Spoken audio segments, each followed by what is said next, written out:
ओम नमो भगवते वासुदेवाय।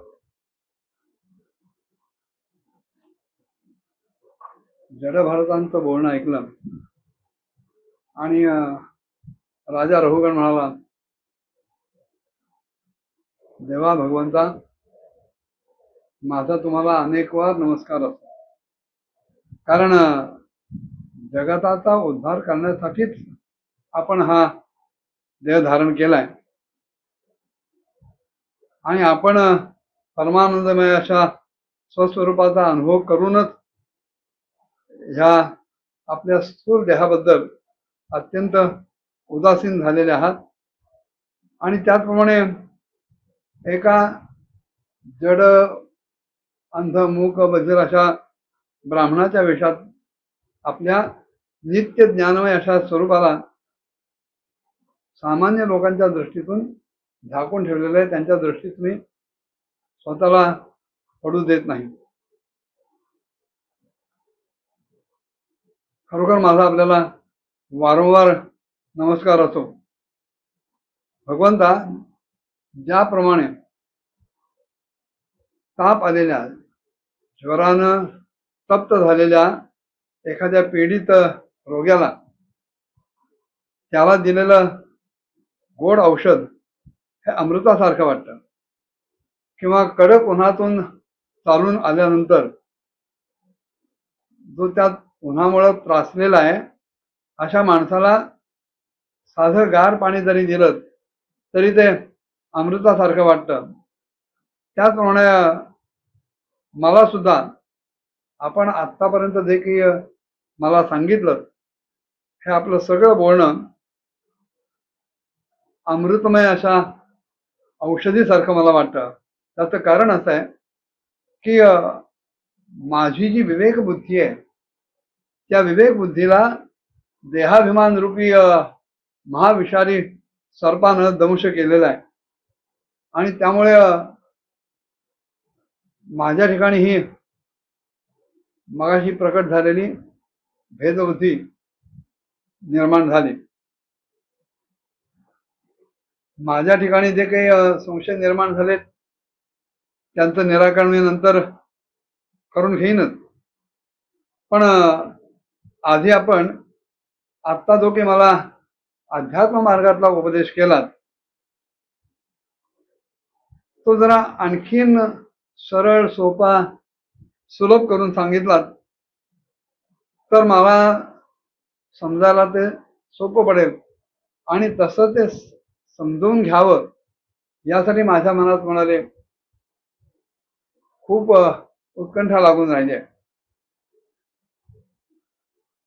अध्यात्म योग कृष्ण तवोक्तम आख्यायी कौतूहल चेतसोमे. आपण हे मला सगळं अधिक सोपं करून सांगावं. कापूस जसा पिंजावा तसा आणखीन विशद करून स्पष्ट करून सांगावं. कारण आपण आता म्हणाला की वजन उचलण्याची क्रिया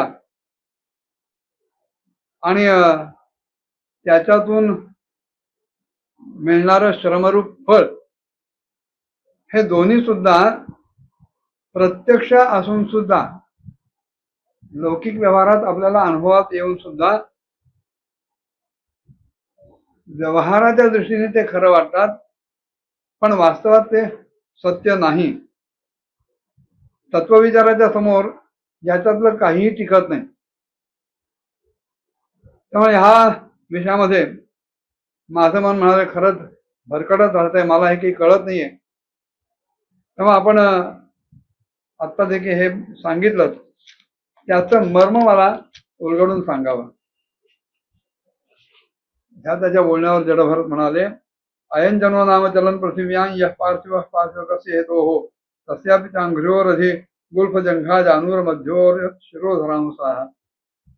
की राजा, हा देह तुझा काय माझा काय आजूबाजूला दिसणारे अनेक देह हे सगळे पृथ्वीचे विकार आहेत. आता पाषाणादी गोष्टींमध्ये आणि ह्या देहांमध्ये काय अंतर आहे?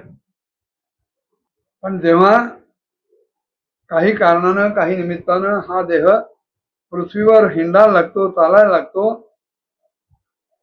तेव्हा त्याला काही नावं पडतात. कोणी राजा होतो, कोणी सेवक होतो, कोणी भारवाई होतो.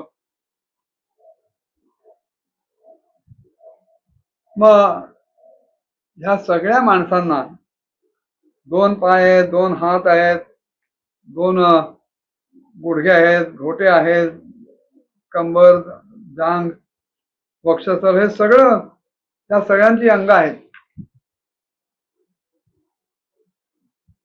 खांद्यावर लाकडाची पालखी ठेवलेली आहे. त्याच्यात सौवीर राज नावाचा एक कोणीतरी पार्थिव विकारच बसलेला आहे. तू स्वतःला राजा समजतोय, पण तुझा देह हा पार्थिवच असल्यामुळं ह्या पार्थिव असलेल्या देहावर असलेल्या पार्थिव पालखीमध्ये सौवीर राजा म्हणून जो कोणी बसला आहे तो पार्थिव विकारच आहे.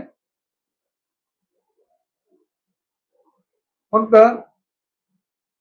आत्मबुद्धीरूप अभिमान धारण केल्यामुळं तू स्वतःला मी सिंधू देशाचा राजा आहे अशा प्रकारचा प्रबळ अहंकार धारण करतोय. पण ह्याच्यामुळे काही तुझी श्रेष्ठता सिद्ध होत नाही. कारण खरं बघितलं तर तू अत्यंत क्रूर आणि उद्धट आहे.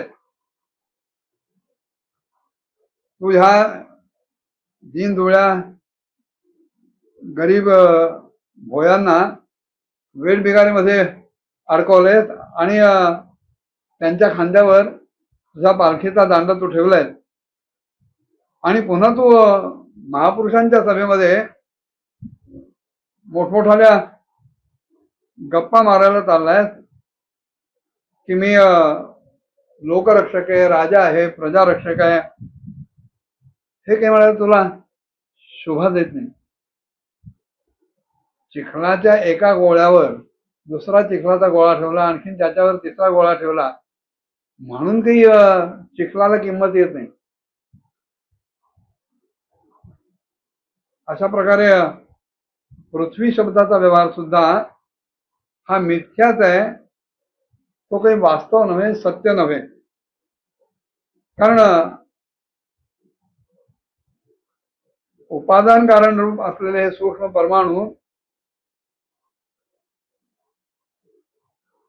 हे त्यात विलीन होतात. जे एकत्र आल्यामुळं पृथ्वीरूप कार्याची सिद्धी होते ते परमाणू अविद्यावशाच्या मनानच केलेल्या कल्पनेमुळं निर्माण झालेले आहेत. वस्तुतः त्यांना सुद्धा सत्ता काही नाही. अज्ञानवश आपण ही सगळी भेदबुद्धी धारण करतो. वाचारंभणं विकारो नामधेयं मृत्तिका इत्येव सत्यम. वास्तविक ही सगळी पृथ्वीच आहे, मातीच आहे. फक्त त्याला वेगवेगळे आकार दिल्यामुळं, आकार भेदामुळे त्यांना वेगवेगळी नावं प्राप्त झाली. तू राजा झालास, मी सेवक आहे, हे आणखीन कोणी भोई आहेत. पण सगळ्यांच्या ठिकाणचं तत्व एकच आहे, मृत्तिका हेच तत्व आहे. त्यामुळे त्याच्यात असं तुझं कार्यकर्तृत्व काही नाही, पण तरी सुद्धा तू स्वतःला महाराजा समजतोय, हे काही तुला इतकं शोभा देणारं नाहीये. कारण हे जर क्रियाभेद वेगळे केले, काढून टाकले, तर तुझ्यात आणि त्यांच्यात असा काय फरक आहे? सगळे एकच आहे. आणि ह्यामुळंच कोणी लठ्ठ दिसतो, कोणी कृश वाटतो, कोणी लहान वाटतो, कोणी मोठा वाटतो, कोणी कार्यरूप वाटतं, कोणी कारण रूप वाटतं, किंवा चेतन अचेतन इत्यादी गुणांमुळेच युक्त असलेला हा प्रपंच द्वैतरूप वाटतो.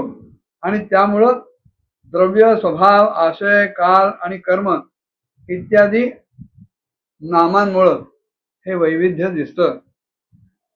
पण वास्तविक ही भगवंताची मायाच आहे, हे तू लक्षात ठेव. यापुढे जडभरत रघुगणाला समजावून सांगण्यासाठी आपला विषय पुढे सरकवण्यासाठी काय म्हणाले पुढच्या भागात बघूया. ओम नमो भगवते वासुदेवाय.